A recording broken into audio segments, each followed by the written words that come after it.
Nous nous sommes séparés sur une belle unanimité sur l'interdiction de construction de nouveaux élevages de poules en cage. Bon, c'était une unanimité qui ne coûtait pas bien cher parce que de toute manière, la filière, et le débat sur le rôle de son président dans cette décision de l'Assemblée nationale qui pose question, mais c'est un autre débat, mais en tout cas, sa volonté et son accord sur cet amendement démontrent bien que de toute manière, la filière ne souhaitait pas construire de nouveaux établissements d'élevage de poules en cage parce que de toute manière, il n'y a pas de débouché pour ces œufs pondus dans de telles conditions parce que aujourd'hui, les consommateurs, les citoyens n'en veulent pas et la seule manière, le seul débouché, c'est clairement de les utiliser dans des produits transformés sans que le consommateur soit réellement informé de manière claire et lisible que ces œufs ont été pondus en cage. Donc, l'amendement vise purement et simplement à interdire cet élevage.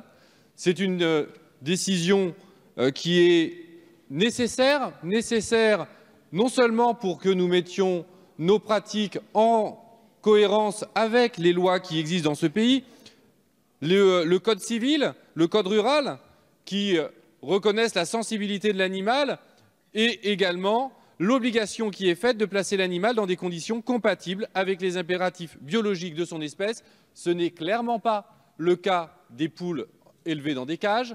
Et à partir du moment où la filière a elle-même fait les erreurs de choix quand elle aurait dû basculer sur du plein air et qu'elle a refusé de le faire pour des raisons économiques, nous ne pouvons évidemment pas lui faire confiance pour avancer dans le bon sens tout seul. Il est donc nécessaire que le législateur s'en mêle. Non, ce n'est pas des préjugés, ce sont des faits. Quand il y a eu la directive de 2012, la filière a fait le choix d'agrandir les cages, n'a pas fait le choix du plein air. Et on pourrait reparler des porcs.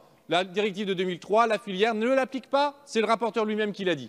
Donc, nous ne pouvons pas faire confiance à la filière, nous devons légiférer. C'est le sens de cet amendement qui répond non seulement à une nécessité vis-à-vis des poules, mais également qui répond à une attente de la population. Nous avons discuté en privé. Moi, j'ai bien entendu l'évolution, l'avancée, et nous l'avons voté, et on peut s'en féliciter. Cependant, comme je le dis, je prends pour exemple l'Allemagne.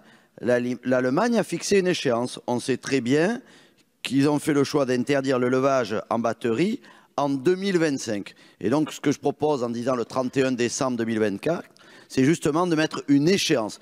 Alors là, les nouvelles constructions, c'est une évolution, mais je pense qu'il faut fixer un horizon et dire à partir de cette date, il n'y aura plus d'élevage en batterie. Cet amendement vise à concrétiser donc, en 2025 l'abandon complet de l'élevage des poules en cage.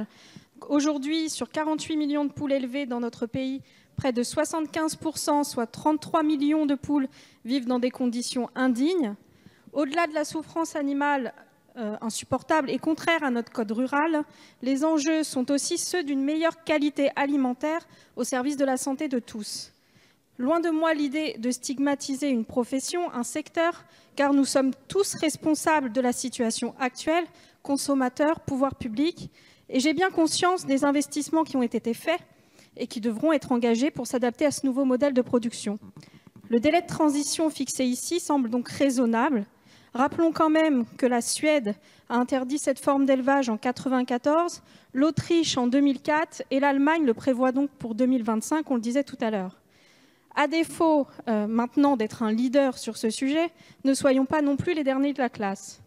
Et si toutefois ce délai n'était toujours pas suffisant, et j'ai entendu tout à l'heure le rapporteur dire que la filière s'engageait, pouvait être prête pour 2028, alors dans ces cas-là, proposons un sous-amendement avec un délai raisonnable, mais prenons un engagement ici.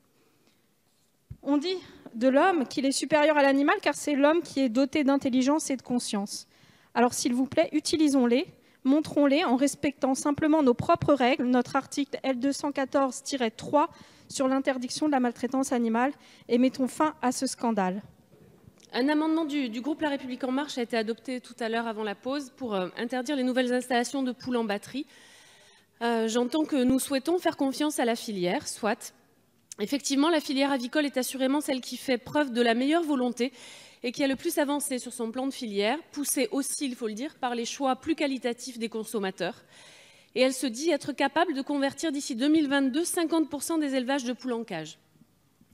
Pour les 50% restants, il nous faudra donc obtenir des jalons clairs et sans doute, pour ceux qui font partie du groupe Conditions Animales présidé par Loïc Dombreval, la rencontrer à l'issue du vote pour avoir plus de précisions sur ces jalons.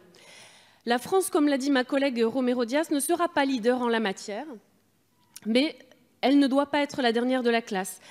Je ne mettrai pas cet amendement au vote, mais je veux dire deux choses. Défendre la cause animale, ce n'est pas accuser les éleveurs. Ce ne sont pas les éleveurs qui sont maltraitants. Ce sont bien les systèmes de production que nous leur avons imposés qui sont maltraitants.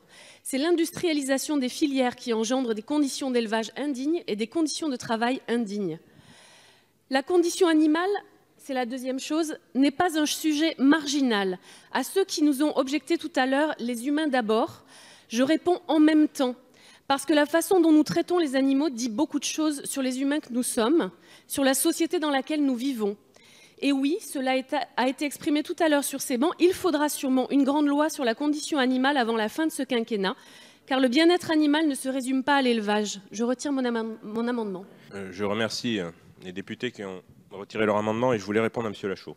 Je voulais faire un peu d'histoire, je ne vais pas remonter à la période grecque, je vais remonter à l'immédiat d'après-guerre. Les gens mouraient de faim et c'est pour ça que ces élevages industriels se sont mis en route. C'est pour que tout le monde ait accès à une alimentation à un prix raisonnable.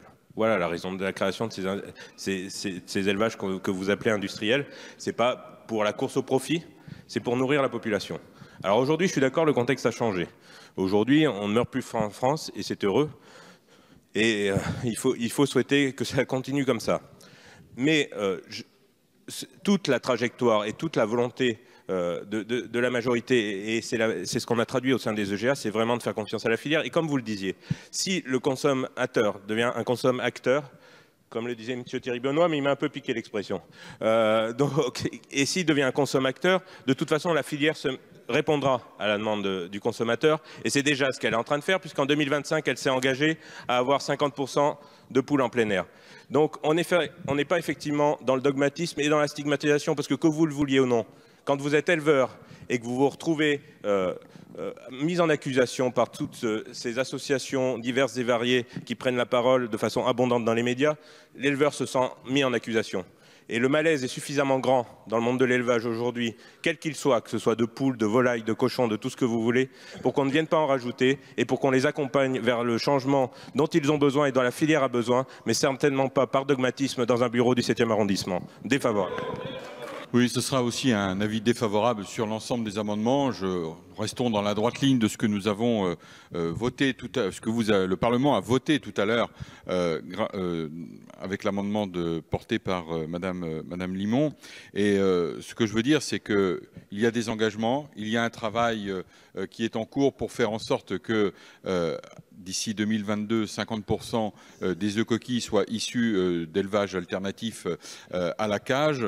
C'est le fait que, à partir de la promulgation de la loi, on ne puisse plus construire d'élevage cage pour les nouveaux poulaillers qui viendraient à venir sur le sol. Et puis, vous le savez, la filière s'était engagée en 2012 à faire des travaux d'agrandissement selon une directive européenne. Et ces investissements, eh bien, il faut pouvoir les rembourser, il faut pouvoir les utiliser. Et donc, il ne s'agissait pas de fragiliser la filière en mettant une date butoir comme nous aurions pu le faire à ce moment-là. D'où le choix que nous avons fait de ce travail en confiance avec la filière et d'avoir ce dialogue là aussi singulier et régulier avec eux. Il y aura le plan de suivi des filières, bien évidemment, et nous serons très vigilants sur ce que nous avons fait tout à l'heure avec le vote que vous avez adopté. Voilà, donc défavorable sur l'ensemble des amendements. Puis Madame Antoine, puis Madame Romero Diaz. Merci Monsieur le Président. Je voulais simplement rappeler qu'à partir du moment où nous avions trouvé les voies de convergence à travers l'amendement de Madame Limon que nous avons voté à l'unanimité avant la suspension de séance à 20 h, qui organise finalement, qui organise la mise en extinction, on va dire, de la filière des poules en cage à partir de 2022. 2022, tout bâtiment nouveau, il n'y a plus de poules en cage. Et le reste, il y a une mise en extinction. Moi, ce que j'ai retenu, c'est que le ministre, le gouvernement a travaillé avec la filière et notamment avec son président et il a trouvé les voies de convergence et un terrain d'entente. Le ministre s'est engagé publiquement devant la représentation nationale et il nous a expliqué qu'il a trouvé les voies et moyens pour justement organiser cette mise en extinction. Donc je vous fais confiance comme l'ont fait toutes celles et ceux qui ont voté cet amendement. Donc là, il n'y a plus de sujet pour ce qui concerne les poules en cage. J'ai entendu, et on l'a nommé à plusieurs fois, l'engagement de la filière sur les 50% pour les œufs coquilles. Je trouve que c'est déjà une démarche volontaire. Mais j'ai quand même, à travers cet engagement, on n'est que sur la diminution du nombre de victimes. C'est-à-dire qu'au lieu de 33 millions de poules, on aura peut-être 20 millions de poules qui en seront victimes. Je ne trouve pas ça très satisfaisant. Je suis élue en Bretagne et je voulais, Monsieur Lachaud, vous dire que ce n'est pas l'injonction des parlementaires qui fait qu'une conversion est possible. En Bretagne, vous avez de nombreux qui concentrent cette région, notre région, concentre le plus d'élevage de poules en cage.